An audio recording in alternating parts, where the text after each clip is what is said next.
people move towards a theology of migration. The Bible's first confession of faith begins with a story of pilgrimage and migration, and I am quoting from Deuteronomy 26. A wandering Aramean was my ancestor. He went down into Egypt and lived there as an alien.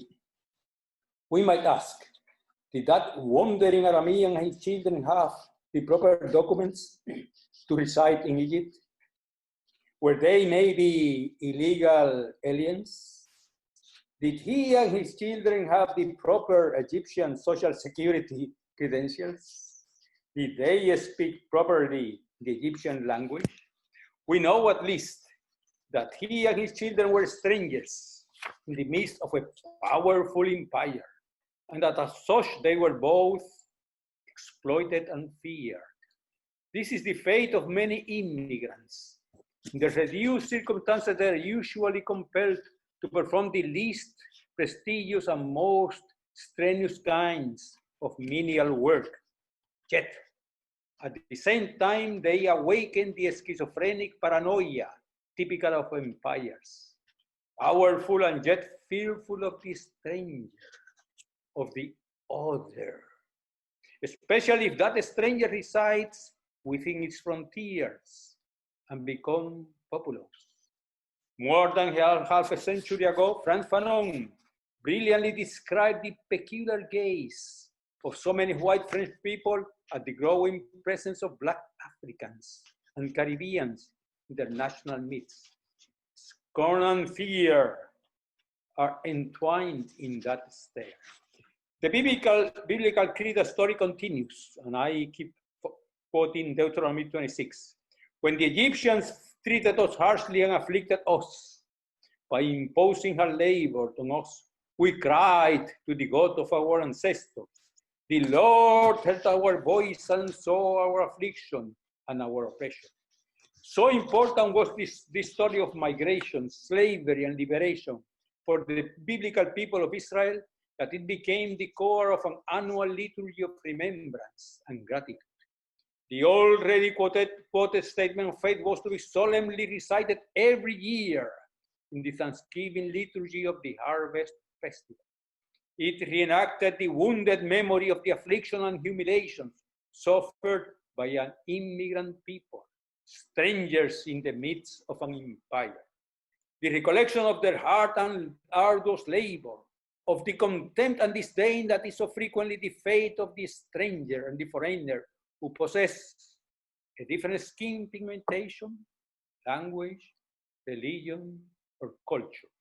But it was also the memory of the events of liberation, when God heard the dolorous cries of the suffering immigrants, and the remembrance of another kind of migration, in search of a land where they might live in freedom, peace, and righteousness, a land which they might call theirs. We might ask, who today might be the wandering Arameans, and what nation might represent Egypt these days? Strong but fearful empire. The United States undergoes a significant increase of Latino Hispanic population. In 1975, little more than 11 million Hispanics made up just over 5% of the US inhabitants. Today, they number approximately nearly 58 million, around 16% of the nation, its largest minority group. Recent projections estimate that by 2050, the Latino Hispanic share of the US population might be between 26 to 32%. This demographic growth has become a complex political and social debate, for it highlights sensitive and crucial issues like national identity and compliance with the law. It also threatens to unleash a new phase in the sad and long history of American racism and xenophobia.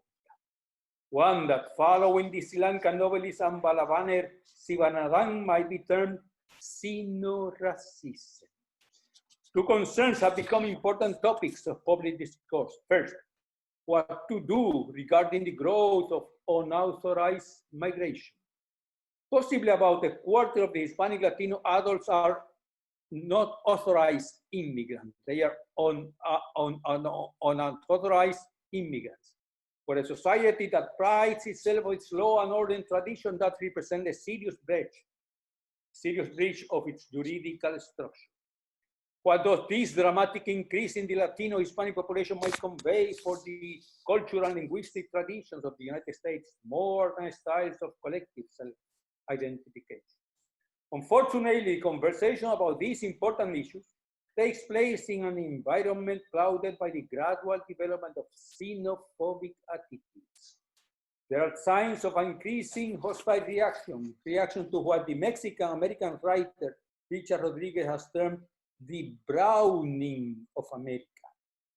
One can clearly recognize this mindset in the frequent use of the derogatory term illegal alien, as if the illegality would define not the specific delinquency, but the entire being of the migrant.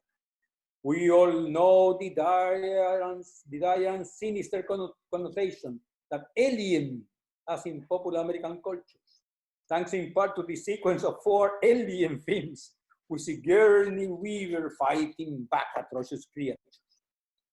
Let me briefly mention some key elements of this emerging xenophobia. The spread of fear regarding the so-called broken borders, the possible proliferation of third world epidemic diseases, and the alleged increase of criminal activities by undocumented immigrants.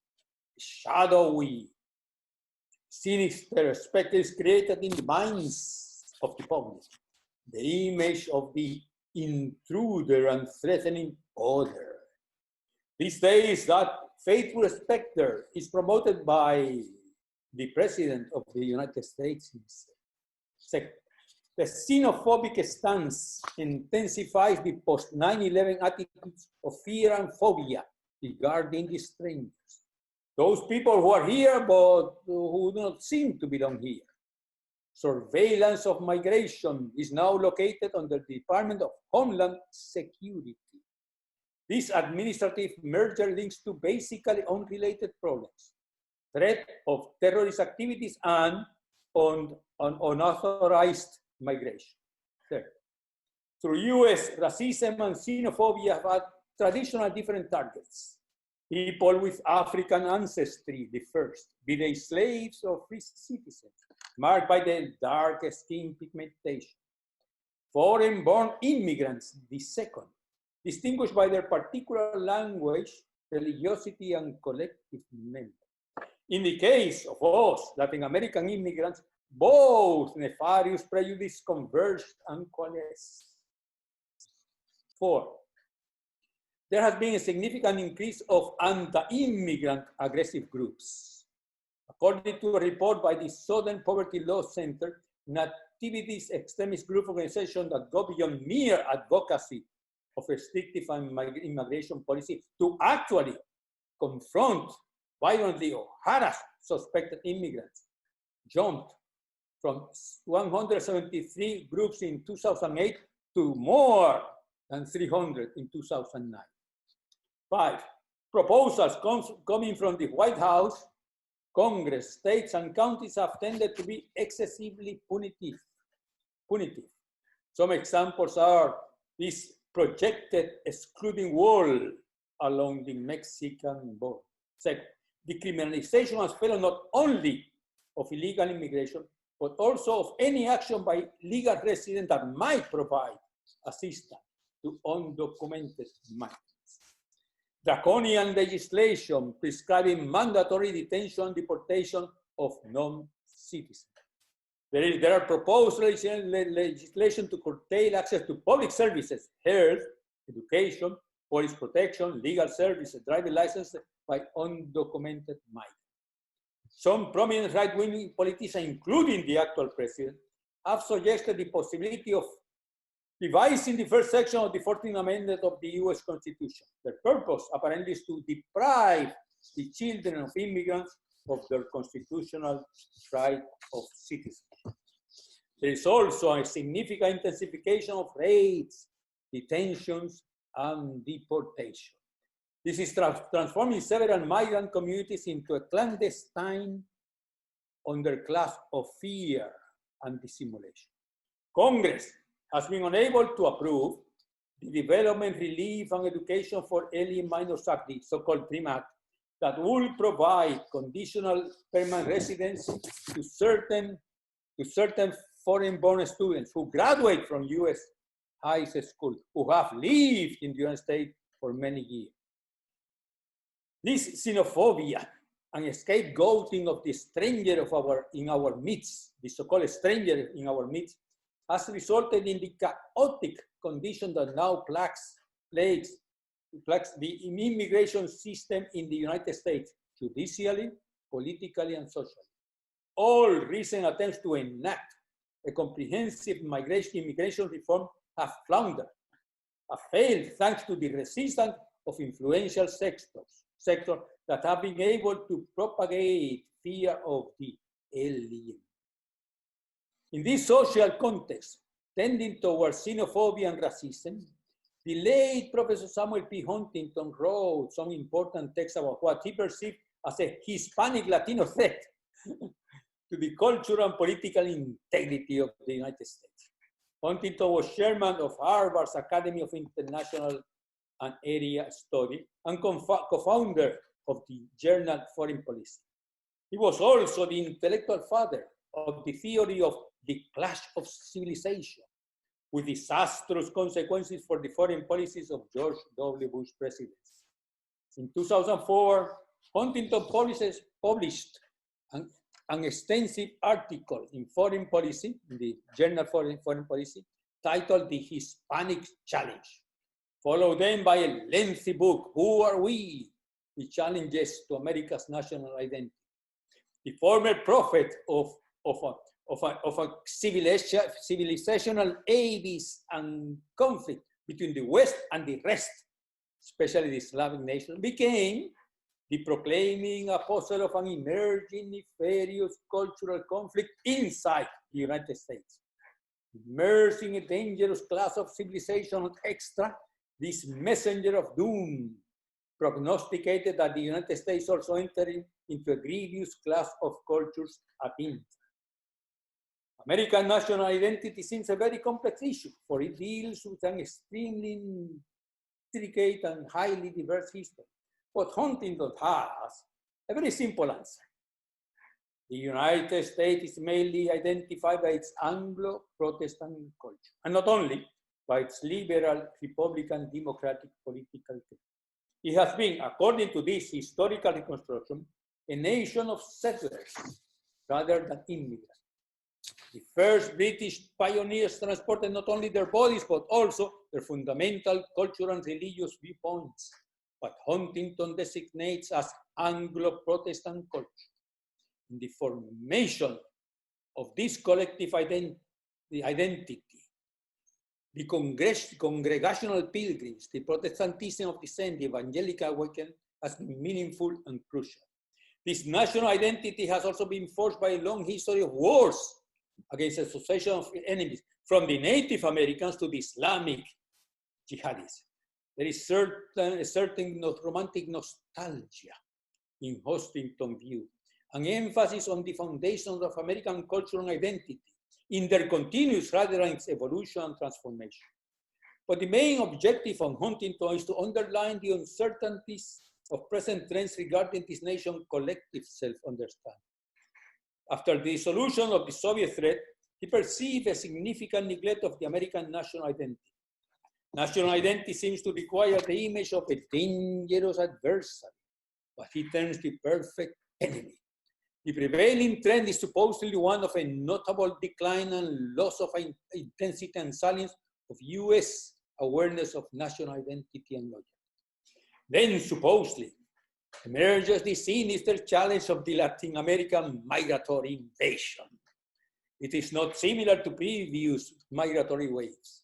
Its contiguity, intensity, supposedly lack of education, territorial memory, preservation of language, retention of homeland culture, nor national allegiance and citizenship is distant to Anglo-Protestant culture. Its alleged absence of a Puritan work ethic makes it unique and unprecedented.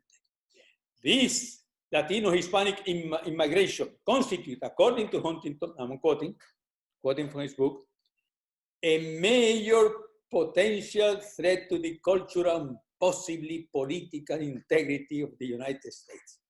This Harvard professor has discovered and named America's newest perfect enemy, we, the Latin American immigrant. Huntington discomfort is intense regarding the encroachment of Spanish in the American public life. Because attention are now in some states, more children are christened, are named Jose rather than Michael. His increasing public bilingualism seems to him that he threatened to fragment the U.S. linguistic integrity. Linguistic bifurcation becomes such as a veritable menacing Godzilla. He neglects altogether the economic costs for the Latin American migration, financial and social benefits both for the sending and the receiving nations. He does not seem to have any concern regarding the process whereby they become a new servants, helots at the margin of society, in a kind of social apartheid, cleaning stores, cooking meals, doing dishes, cutting grass, picking tomatoes and onions, painting buildings, washing cars, staying out of the way. Obfuscating by Huntington are the consequences of the present trend toward metropolitan third world diasporas, towards holding dual citizenship. An increasing number of Latin American nations now recognize and promote double citizenship, a process that leads to multiple national and cultural loyalties, and to what Huntington classifies with a disdainful and pejorative tone, ampersand people. Dual citizenship, he rightly recognized, leads to dual national loyalties.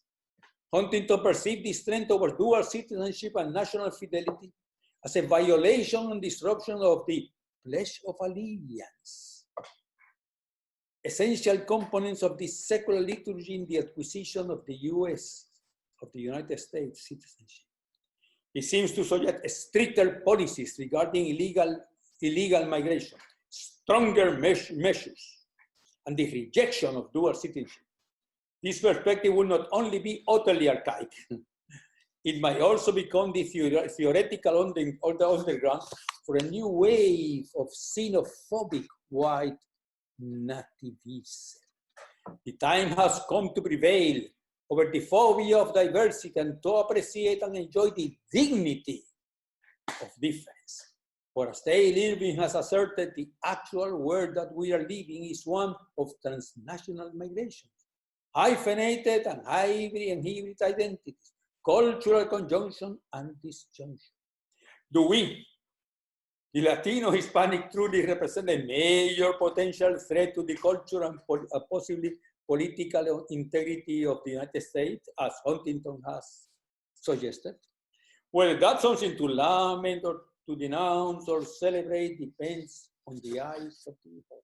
Maybe, just maybe, it will not be such a negative historical outcome if we, the Latino immigrants, prove in fact to be that dramatic and decisive major potential threat to the cultural and political integrity of the United States. Migration and xenophobia. Migration and xenophobia are serious social quandaries, but they also convey urgent challenges to the ethical sensitivity of religious people and persons of goodwill. The first step we need to take is to perceive this issue from the perspective of the immigrants, to pay cordial, that is deep from our hearts, to pay cordial attention to the stories of suffering, hope, courage, resistance, ingenuity, and as so frequently happens in the wilderness of the American Southwest, death. Many of the unauthorized migrants have become nobodies in the apt title of one book by John Bowes, Disposable People, in Kevin Bay's poignant phrase, or as Simon Bauman poignantly reminds us, wasted lives. They are the empire's new douloi, modern servants.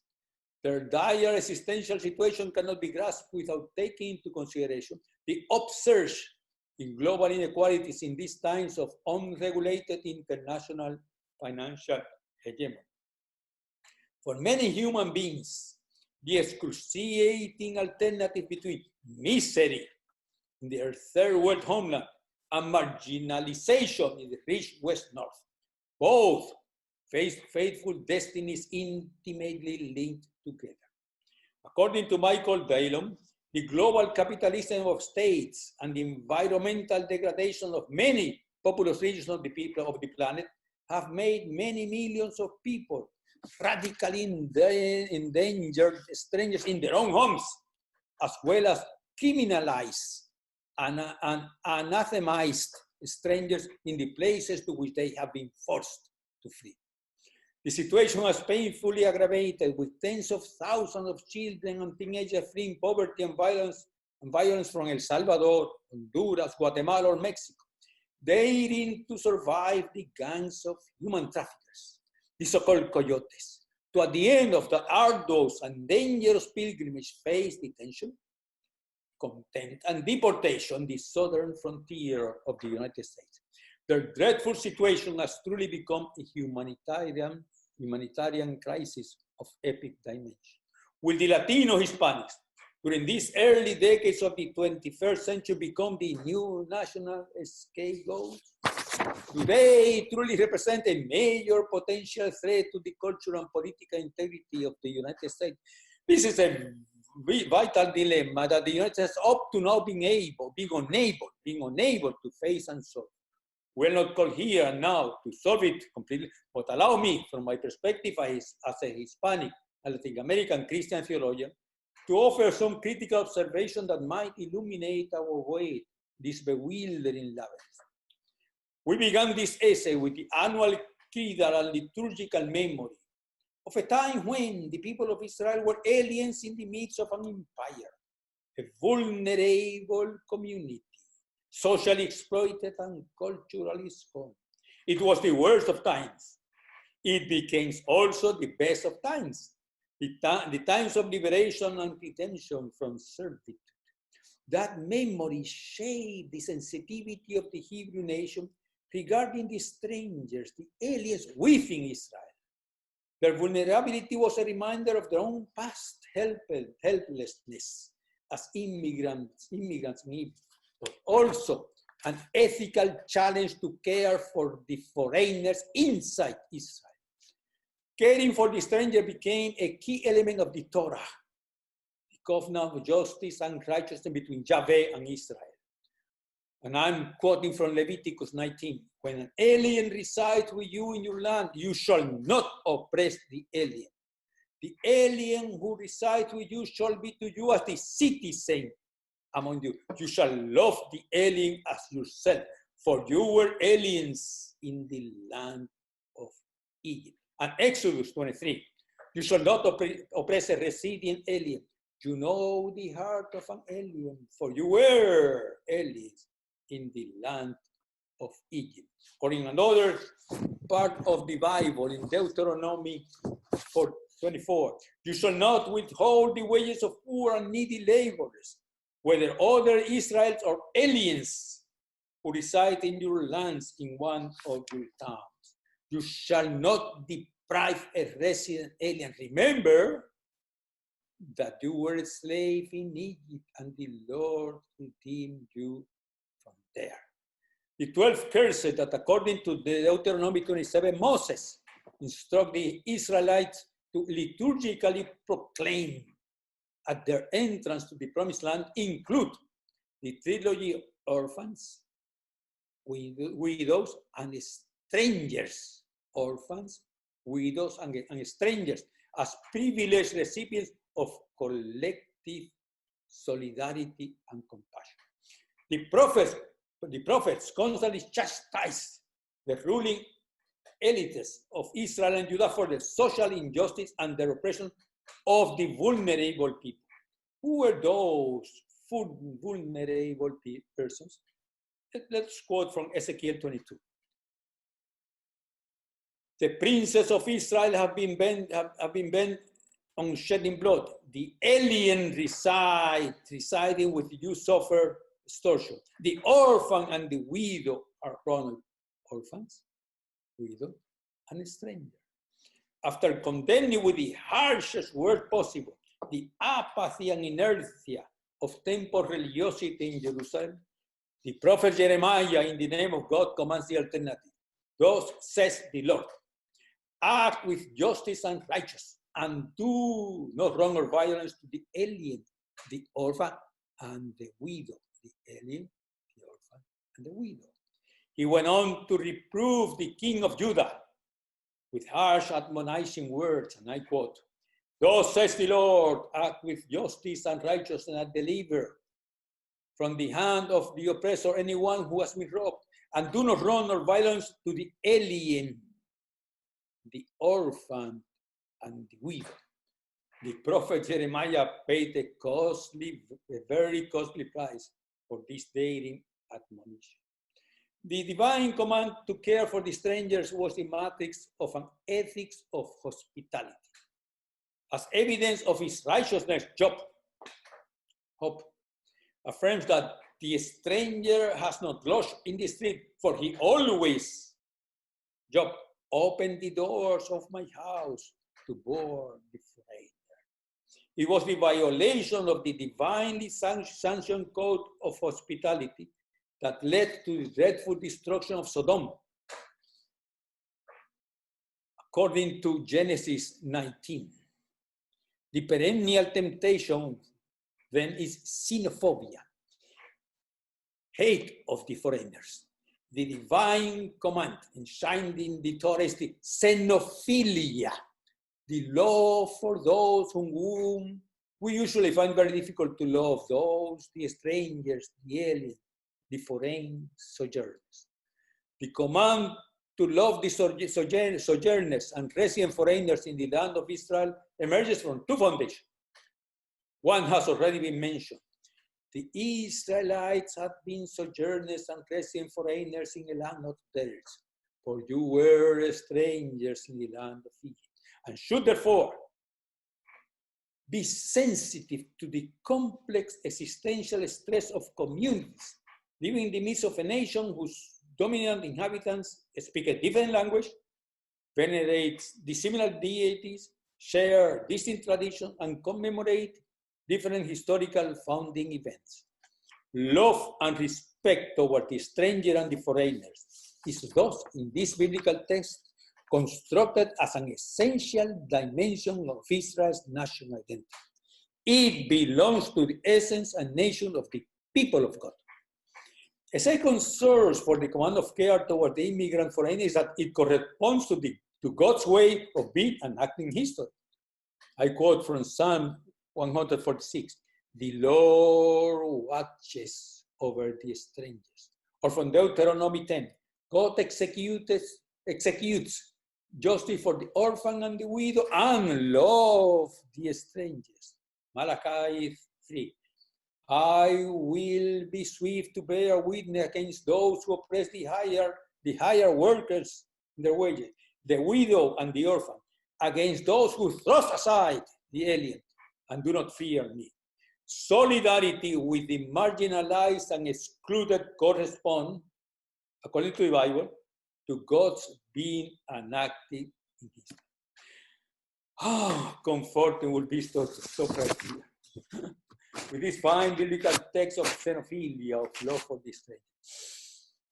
But the Bible happens to be a disconcerting book.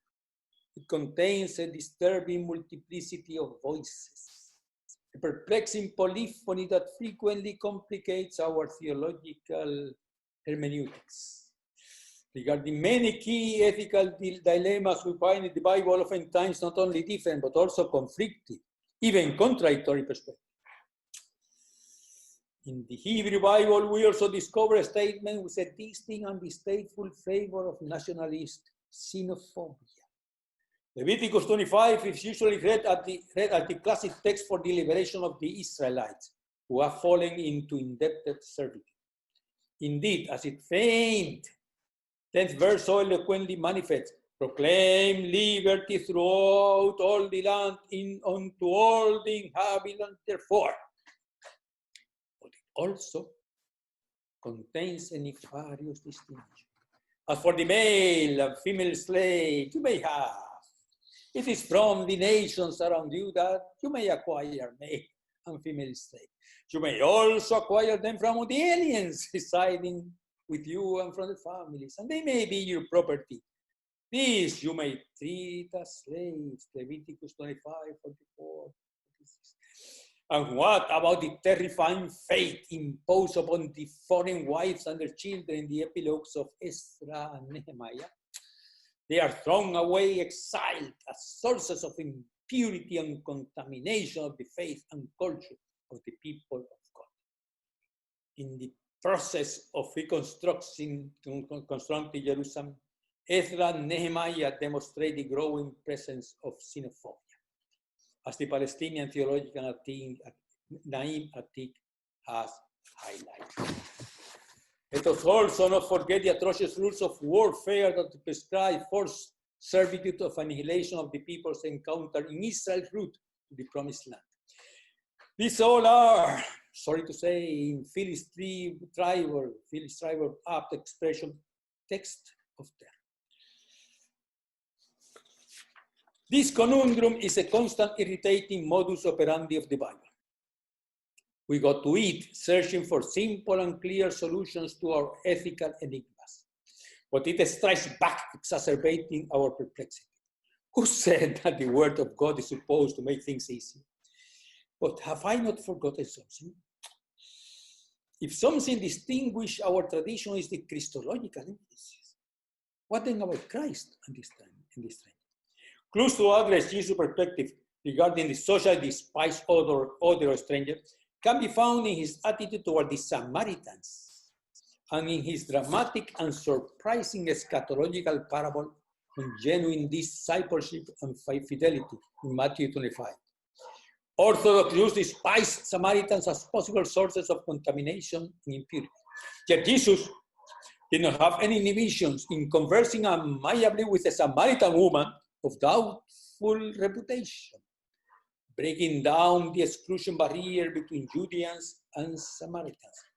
That's in John 4:7-30.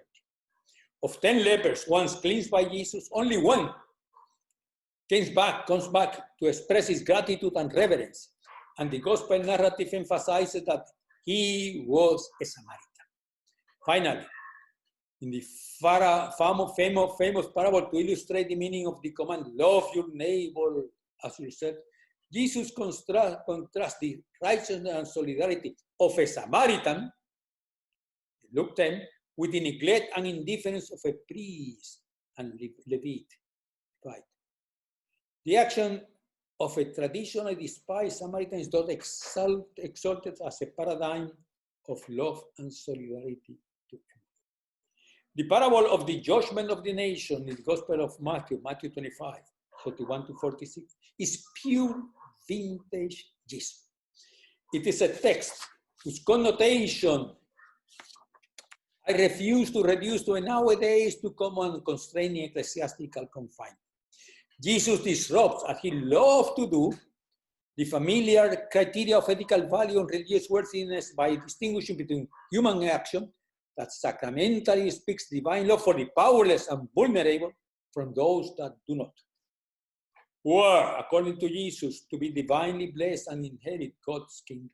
Those who in their actions care for the hungry, thirsty, naked, sick, and incarcerated, in short, for the marginalized and vulnerable human beings, but also those who welcome the strangers, who provide them with hospitality, those who are able to overcome nationalistic exclusions, racism, and xenophobia, and embrace the immigrant.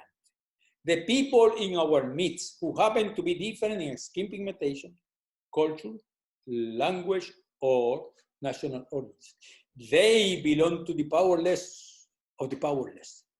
The poorest of the poor, in Franz Fanon's famous terms, the wretches of the earth, or in Jesus' poetic language, the least of these. Why? Here comes the shocking statement of Jesus. Because they are, in their powerlessness and vulnerability, the sacramental presence of Christ. For I was hungry and you gave me food. I was thirsty and you gave me something to drink. I was a stranger and you welcomed me. I was naked and you gave me clothing. I was sick and you took care of me. The vulnerable human beings turned to be, in a mysterious way, the sacramental presence of Christ in our midst. This sacramental presence of Christ becomes, for the first generation of Christian community, the cornerstone of hospitality, philoxenia, love towards those needed people, the foreigners, who do not have a place to rest, a virtue insisted upon by the Apostle Paul in Romans 12. When in a powerful and imperial nation like the United States of America, its citizens welcome and embrace the immigrant who reside and work with or without some documents required by the powers that be, they are blessed, for they are welcoming and embracing Jesus Christ. This discriminatory distinction between citizens and aliens is broken down. The author of the Epistle to the Ephesians is thus able to proclaim to human communities, religiously scorned and social marginalized, as the Christian were at that moment. So then, you are no longer strangers and aliens, but you are citizens. The author of that missive probably had in mind the peculiar vision of post-exilic Israel developed by the prophet Ezekiel. Ezekiel emphasizes two differences between the post-exilic and the old Israel: the eradication of social injustice and oppression. And I quote from Ezekiel 45, and my princes shall no longer oppress the people, and the elimination of the legal distinction between citizen and alien. You shall allot the land as an inheritance for yourself and for the aliens who reside among you and have begotten children among you. They shall be to you as citizens of Israel. With you they shall be allotted an inheritance among the tribes of Israel. In whatever tribe aliens reside, there you shall assign them their inheritance, says the Lord God. Ezekiel 47, verses 21 to 23. This was not merely theological speculation. Ezekiel experienced himself the tragedy of being an immigrant. He was one of the countless Israelites who suffered forced deportation after violent invasion of Israel by the Babylonian military forces. Exile and diaspora were the fate of the people of Yahweh and the source of Israel's sacred scripture. An ecumenical, international, intercultural theological perspective. We need to countervail this xenophobia that contaminates too deeply the public discourse in the United States and other Western nations, with an embracing, exclusion rejecting perspective of the stranger, the alien, the other. An attitude which I have named xenophilia, a concept that comprises hospitality, love, and care for the stranger. In times of increasing economic and political globalization, when in megalopolis like New York, Chicago, Dallas, or San Francisco, many different cultures, languages, memories, and legacy converge, xenophilia, love to the foreigner, shall be our duty and vocation as a faith affirmation only of our common humanity, but also of the ethical priority in the eyes of God of those vulnerable beings living in the shadows and margins of our society. There is a tendency among many public scholars and leaders to weave a discourse that deals with immigrants mainly or even exclusively as workers, whose labor might contribute or not to the economic welfare of the citizen. This kind of public discourse tends to objectify and dehumanize the immigrant. Those immigrants are human beings, conceived and designed according to the Christian tradition in the image of God. they deserve to be fully recognized as such, both in the letter of the law and in the spirit of social practice.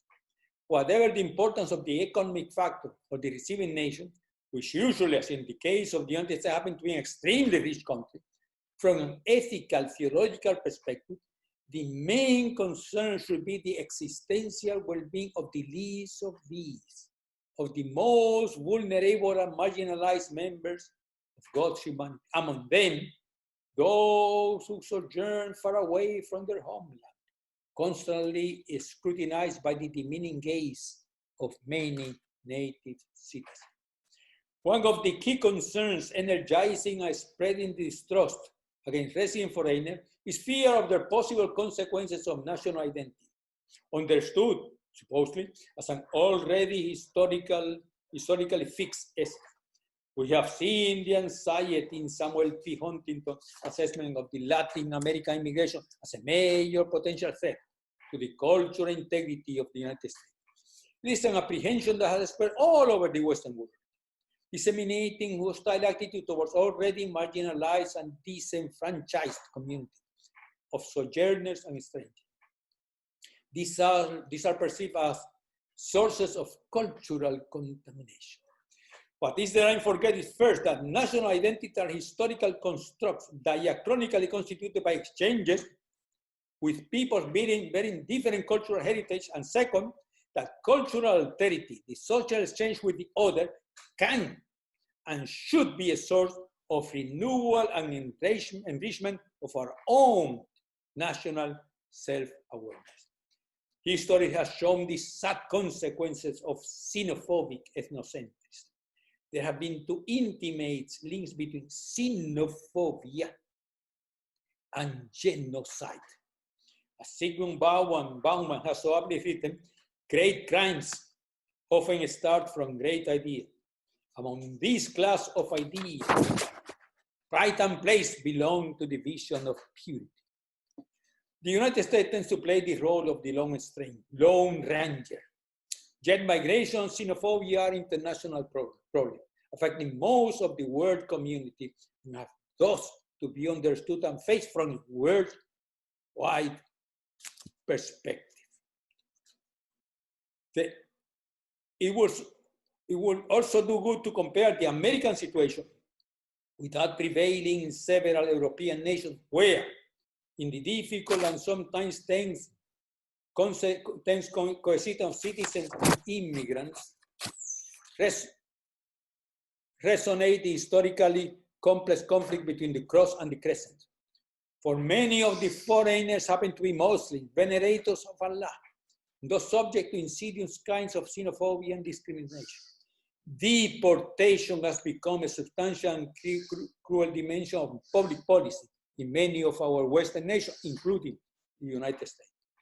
Migration is an international problem, a silent dimension of modern globalization. Globalization implies not only the transfer of financial resources, products, and trade, but also the worldwide relocation of peoples, a transnationalization of labor migration, of human beings who take the difficult and frequently painful decision to leave their kin and kith, searching for a better future. We are in the midst, according to some scholars, to an age of migration. Borders have become bridges, not only barriers. For as Edward Said has written in the context of another very complex issue, in time, who cannot suppose that the borders themselves will mean far less than the human contact taking place between people for whom differences animate more exchange rather than more hostility, more exchange and cordiality rather than more hostility. The intensification of global inequality has made the issue of labor migration a crucial one,